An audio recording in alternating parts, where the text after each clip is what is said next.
This afternoon we will talk about abuse. There's no one in this world who doesn't experience abuse in one form or another. Either the abuse of others in our personal life, abuses that we link to more collective abuses, governmental abuses, IRS abuses, weather abuses, divine abuses, Course in Miracles abuses, or we experience ourselves as being abusers.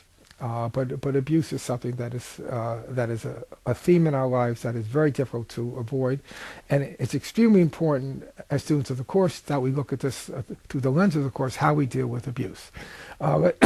Let's begin by looking at how we experience abuse when we are the apparent victims of this abuse. To begin with, let's make it very clear, A Course in Miracles is not saying that one should remain in an abusive relationship. I've heard very often over many years of involvement with the Course of people saying that I've chosen to stay in an abusive marriage, for example, because I know this is my classroom, and therefore no matter how much I'm abused physically and or emotionally, this is something that I've chosen, and this is a lesson Jesus or Holy Spirit want me to learn, and I'm going to stay in this abusive relationship until I learn it.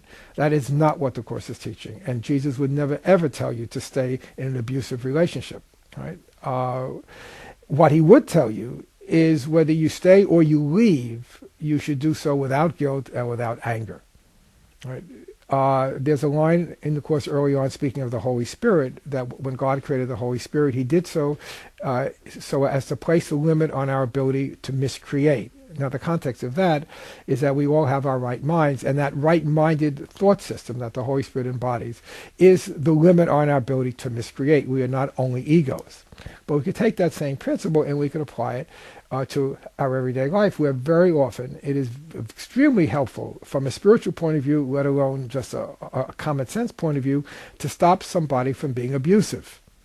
You are not only doing that to avoid yourself being hurt or loved ones being hurt, but you're also doing this to prevent, by placing, to place a limit on someone else's ability to miscreate, namely that you are stopping them from behavior, verbal or bodily behavior, that would make them only feel guiltier.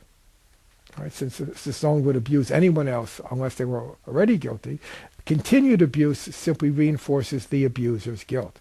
So very often this is a helpful thing to do, not only again to avoid pain for yourself or others, but to also, in a loving way, stop somebody else from doing something that will hurt them. So again, we are not talking about condoning abusive behavior, but we are talking about if you do act to prevent abusive behavior, that you do it not in a way that is punitive. Right? There is no reason why one cannot be firm, one cannot act to stop people from hurting other people, and doing it in a non-punitive way. We all have had very positive experiences growing up when we've been in the presence of adults, whether it's family members or teachers who have stopped us from doing things which have been harmful, but have done so in a non-punitive way.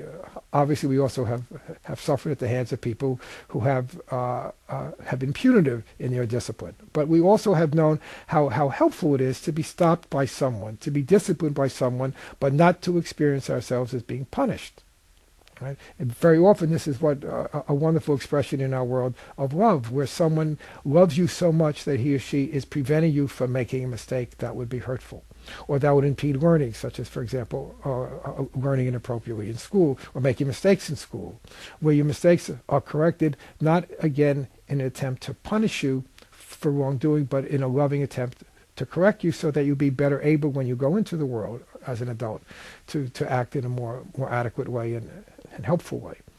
So as always in this course, we are not talking about form, but we are talking about content. Right? And it's why you do something that's important.